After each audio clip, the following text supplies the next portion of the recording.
السلام علیکم دوستو، ویلکم کرتے ہیں آپ کا میری زبانی کی ایک اور کہانی پر۔ میرا نام علی ہے اور میں اس چینل پر آپ کے بھیجے ہوئے سچے واقعات نریٹ کرتا ہوں۔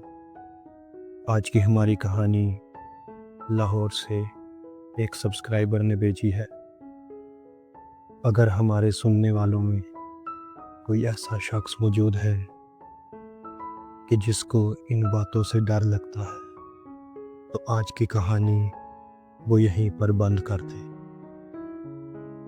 کیونکہ ہو سکتا ہے یہ کہانی سننے کے بعد آپ کو اپنے ہی گھر میں ڈر لگنے لگے۔ باقی جو میرے سننے والے ہیں، ایک بار کہانی شروع کرنے سے پہلے آیت الکرسی پڑھ لیجئے تاکہ ہم سب اللہ تعالیٰ کی پناہ میں آ سکیں۔ تو چلیں کہانی کی طرف بڑھتے ہیں۔ السلام علیکم علی بھائی، میرا نام سمینہ ہے اور میں لاہور کی رہنے والی ہوں۔ آج سے کچھ ماہ قبل ہم لوگ امریکہ سے پاکستان اپنی دادی کی ڈیتھ کی وجہ سے شفٹ ہوئے۔ کچھ مہینے تک تو ہم اپنے چاچو کے ساتھ ہی رہے، لیکن پھر میرے بابا نے لاہور کے ایک پوش ایریا میں اپنا گھر خرید لیا۔ یہ واقعہ تب کا ہے جب ہمارے نئے گھر میں پہلا دن تھا۔ کافی دنوں سے ہم شفٹنگ تو کر رہے تھے، لیکن اس دن ہم نے پراپر طور پر اپنے نئے گھر میں رہنا شروع کر دیا تھا۔ علی بھائی، پہلا پورا دن تو گھر کی شفٹنگ میں ہی گزر گیا۔ ہم سامان سارا سیٹ کرنے میں ہی لگے رہے۔ ہم جمعے کے دن اپنے نئے گھر میں شفٹ ہوئے تھے اور ہمارا ارادہ تھا کہ جمعہ اور ہفتہ 2 دن میں ہم پورے گھر کو سیٹ کر لیں گے، پھر انشاءاللہ اتوار والے دن ہم دعا کروا لیں گے۔ علی بھائی، جمعے کا پہلا دن تو پورا کام کاج میں گزر گیا۔ رات ہوتے ہی ہم سب اتنا تھک چکے تھے کہ ہم نے جلدی سونے کا فیصلہ کیا تاکہ صبح جلدی اٹھ کر اوپر والی منزل کی بھی سیٹنگ کر سکیں۔ علی بھائی، میری فیملی میں میرے بابا، میری امی، میں اور میرے 2 چھوٹے بہن بھائی ہیں۔ ہماری فیملی ٹوٹل 5 لوگوں پر مشتمل ہے۔ رات ہوتے ہی ہم نے اپنے اپنے کمرے میں جا کر سونے کا فیصلہ کیا۔ علی بھائی، تھکان اتنی زیادہ تھی کہ بیڈ پہ لیٹتے ساتھ ہی نیند آ گئی۔ ایک اور چیز آپ کو بتاتی چلوں کہ میرے کمرے کی کھڑکی جو میرے بیڈ کے بالکل ہی اوپر تھی، وہ گلی کی طرف کھلتی تھی۔ میری دادی اکثر کہا کرتی تھی کہ جس کمرے میں عورتیں اور بچے ہوں وہاں پر رات کو کھڑکی کھول کر نہیں سونا چاہیے، لیکن اب مجھے میرا ایک الگ کمرہ مل چکا تھا اور مجھے کوئی روکنے ٹوکنے والا نہیں تھا۔ میں نے علی بھائی اپنے کمرے کی کھڑکی کو کھول دیا تاکہ وہاں سے ٹھنڈی ہوا کمرے میں آتی رہے اور میں سکون سے اپنے بستر پر سو گئی۔ رات کے تقریباً 1-1:30 بجے میری آنکھ کھلتی ہے تو مجھے ایسے محسوس ہوتا ہے کہ جیسے باتھ روم کا نلکا میرے سے کھلا رہ گیا ہے۔ پانی کی آواز مجھے صاف صاف آ رہی تھی۔ میں جلدی سے اٹھی اور باتھ روم کی طرف بڑھی، لیکن باتھ روم میں جا کر میں نے دیکھا تو سارے نلکے بند تھے اور پانی کی آواز بھی آنا بند ہو چکی تھی۔ میں نے سوچا کہ شاید یہ میرا وہم ہوگا۔ میں بھی بستر پر آ کر دوبارہ لیٹی ہی تھی کہ مجھے اپنے گھر کے اوپر والی منزل سے فرنیچر گھسیٹنے کی آواز آنے لگی، کہ جیسے کوئی اوپر والی منزل میں فرنیچر گھسیٹ کر سیٹ کر رہا ہو۔ مجھے لگا کہ ہو سکتا ہے بابا کو نیند آ رہی ہو، وہ سوچ رہے ہوں کہ صبح ویسے بھی اوپر والی منزل سیٹ کرنی ہے، میں ابھی کر دیتا ہوں۔ تھوڑی دیر بعد علی بھائی میری آنکھ لگ گئی۔ جب صبح ناشتے کے لیے میری امی نے مجھے اٹھایا تو میں نے ان سے پوچھا کہ بابا کیا رات دیر تک اوپر والی منزل میں کام کر رہے تھے؟ امی کہنے لگی کہ نہیں بیٹا، بابا تمہارے تو میرے ساتھ آرام سے سوئے ہوئے تھے۔ میں نے اپنی بہن بھائیوں سے پوچھا لیکن ان کا بھی یہی کہنا تھا کہ ہم تو رات کو تھکان کی وجہ سے جلدی ہی سو گئے تھے۔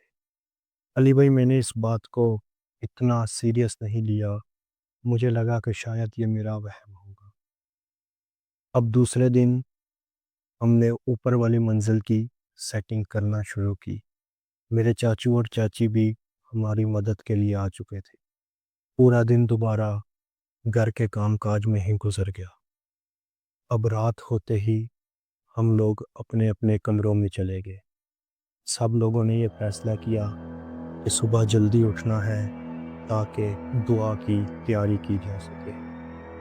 میں اپنے کمرے میں اپنے بستر پر لیٹی ہوئی اپنی دوست جو کہ امریکہ میں ہی رہتی ہے اس کے ساتھ ویڈیو کال پر بات کر رہی تھی کہ اچانک میری دوست کی نظر میرے کمرے کی کھڑکی پر پڑی۔ ویڈیو کال میں میرے کمرے کی کھڑکی صاف نظر آ رہی تھی۔ میری دوست اچانک مجھے کہنے لگی کہ سمینہ، ہلنا نہیں ہے، تمہارے پیچھے کھڑکی پر ایک عجیب سی عورت نظر آ رہی ہے۔ میں اس کی بات پر ہنسی اور کہا کہ یہ تمہارے پرینک میرے ساتھ نہیں چلیں گے۔ یہ کہتے ہوئے میں پیچھے کھڑکی کی طرف مڑی، کھڑکی پر کوئی موجود نہ تھا۔ میں تھوڑی سی سمینہ پر غصہ ہوئی کہ میں بہت تھکی ہوئی ہوں، تم اپنے یہ پرینک کسی اور دن کر لینا۔ یہ کہتے ہوئے میں نے کال کو کٹ کر دیا اور سونے کی تیاری کرنے لگا۔ تھکان اتنی زیادہ ہو چکی تھی کہ مجھے پتہ ہی نہیں چلا کہ کب میری آنکھ لگ گئی۔ علی بھائی، رات کے کسی پہر میری آنکھ کھلی تو میری آنکھوں کے آگے ایک ایسا منظر تھا جو میں آپ کو بیان نہیں کر سکتی۔ سننے میں تو ہو سکتا ہے یہ اتنا خوفناک نہ لگے، لیکن آپ ذرا سوچ کر دیکھیں کہ رات کے تقریباً 3-4 بجے ہوں، آپ کمرے میں اکیلے ہوں، آپ کی آنکھ اچانک کھلے اور آپ کے چہرے کے سامنے ایک خوفناک چہرے والی بوڑھی عورت کھڑی ہو۔ علی بھائی، اس کے سفید رنگ کے بال اس کے چہرے پر بکھرے ہوئے تھے۔ اس کا چہرہ ایسے تھا کہ جیسے پورا منہ جلا ہوا ہو اور اس کے چہرے کی چمڑی لٹک رہی تھی۔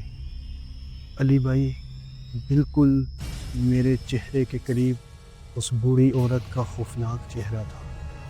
میں اٹھ کر بھاگنا چاہتی تھی، چیخنا چلانا چاہتی تھی، لیکن نہ تو میری آواز نکل رہی تھی اور نہ میرا جسم ہل رہا تھا۔ میرے پورے جسم میں جان ہی نہیں تھی۔ مجھے ایسے لگ رہا تھا کہ جیسے میں پیرالائز ہو چکی ہوں۔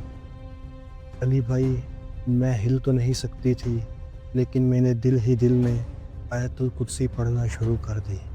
ابھی تھوڑی دیر ہی گزری تھی کہ فجر کی اذانیں شروع ہو گئی۔ جیسے ہی فجر کی اذانیں شروع ہوئی، وہ عورت نہ جانے کہاں غائب ہو گئی۔ میرے جسم میں تھوڑی بہت جان واپس آئی۔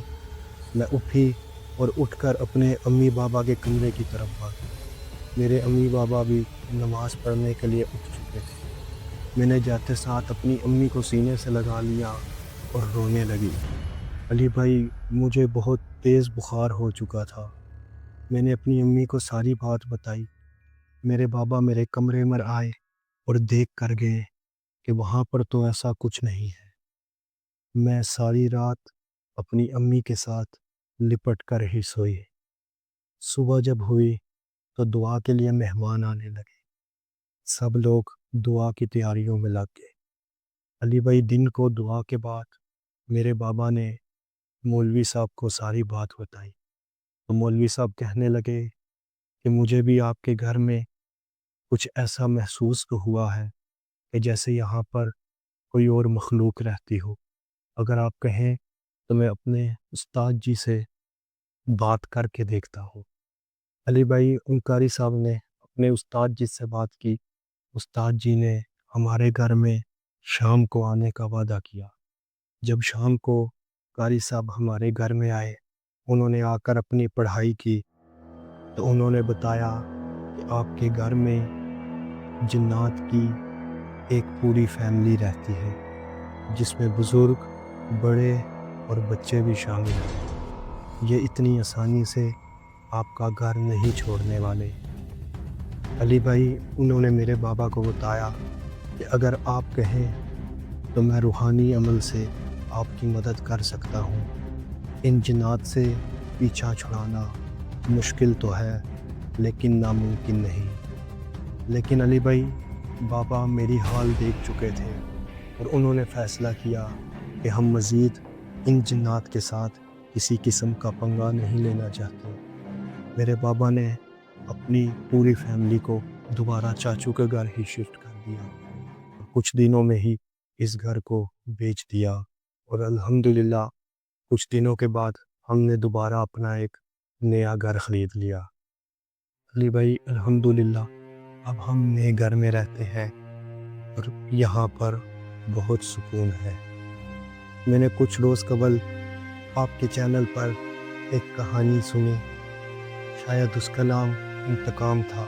میں اس سے بہت ریلیٹ کر پائی اور میں نے سوچا کہ میں بھی آپ کو اپنی کہانی دوں۔ امید ہے آپ کو میری کہانی اچھی لگے گی اور آپ اسے اپنے چینل پر ضرور نریٹ کریں۔ تو دوستو، یہ تھی ہماری ایک سبسکرائبر کی کہانی۔ امید کرتا ہوں آپ کو یہ کہانی اچھی لگی ہوگی۔ اگر آپ کو اچھی لگی ہے تو اس ویڈیو کو لائک کیجئے، کمنٹس میں اپنی رائے ضرور دیجئے اور سبسکرائب ضرور کیجئے گا۔ اگر اور کسی دوست کے پاس ایسا ہی سچا واقعہ موجود ہے تو ڈسکرپشن میں ہماری میل موجود ہے، آپ وہاں پر اپنی کہانی ہمیں بھیج سکتے ہیں۔ انشاءاللہ تعالی میں اس کو ضرور نریٹ کروں گا۔ تب تک ملتے ہیں آپ سے مینس کلب کی کسی اگلی کہانی پر۔ تب تک اپنا خیال رکھیے گا۔ فی امان اللہ۔